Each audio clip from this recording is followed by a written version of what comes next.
নন্দীগ্রামের লড়াই কি এবার পৌঁছে যাবে ভবানীপুরে? সেখানেই মমতা বন্দ্যোপাধ্যায়ের বিরুদ্ধে প্রার্থী হবেন শুভেন্দু অধিকারী। গত কয়েকদিনেই কর্মকাণ্ডে সেই জল্পনা বেড়েছে। জল্পনা বাড়িয়ে দিল্লি পৌঁছে গেছেন রাজ্যের বিরোধী দলনেতা। সেখানে শীর্ষ নেতাদের সঙ্গে বৈঠক করবেন তিনি। কৌশল চূড়ান্ত করতে বাংলায় আসবেন অমিত শাহ। 2026-এর ভোটের আগেই প্রতিটি কেন্দ্র ধরে ধরে রণনীতি সাজাতে চায় বিজেপির থিঙ্ক ট্যাঙ্ক। আর সেখানেই মমতাকে বড় চ্যালেঞ্জ ছুড়ে দিতে ভবানীপুরে ঘাঁটি গাড়ছেন শুভেন্দু।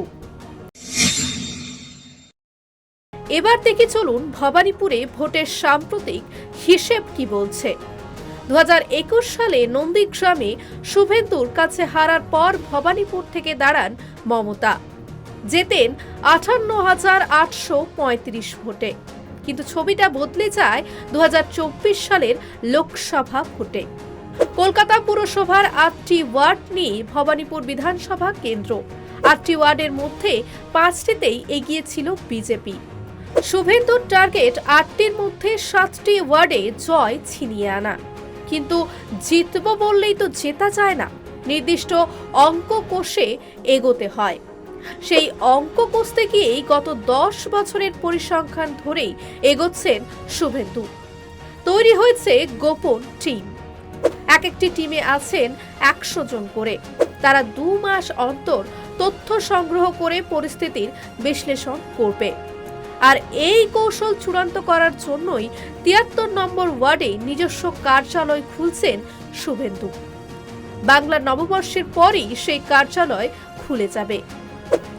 কিন্তু এই জায়গাটাকেই কেন বেছে নিলেন শুভেন্দু?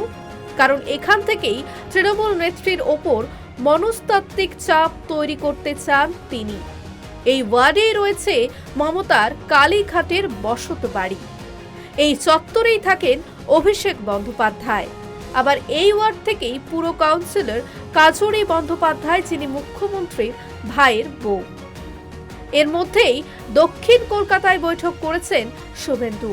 ভবানীপুর জিততে সব রকমের চেষ্টা করতে হবে বলেও দলীয় কর্মীদের নির্দেশ দিয়েছেন তিনি। খবর পৌঁছে গিয়েছে কালীঘাটেও। 27 ফেব্রুয়ারি এলাকার কাউন্সিলরদের নিয়ে বৈঠক করেছেন তৃণমূল নেত্রী। জয়ের ব্যবধান বাড়ানোর জন্য সকলকে ঝাঁপিয়ে পড়ার নির্দেশ দিয়েছেন তিনি। এদিকে দুদিন আগেই স্ট্র্যাটেজি ঠিক করতে অমিত মালব্য ও সুকান্ত মজুমদার বৈঠক করেছেন অমিত শাহের সঙ্গে। একান্তে আলোচনা চালাচ্ছেন শুভেন্দুও। সব মিলিয়ে 2026-এর ভোটে নজর কাড়া কেন্দ্র হতে চলেছে ভবানীপুর।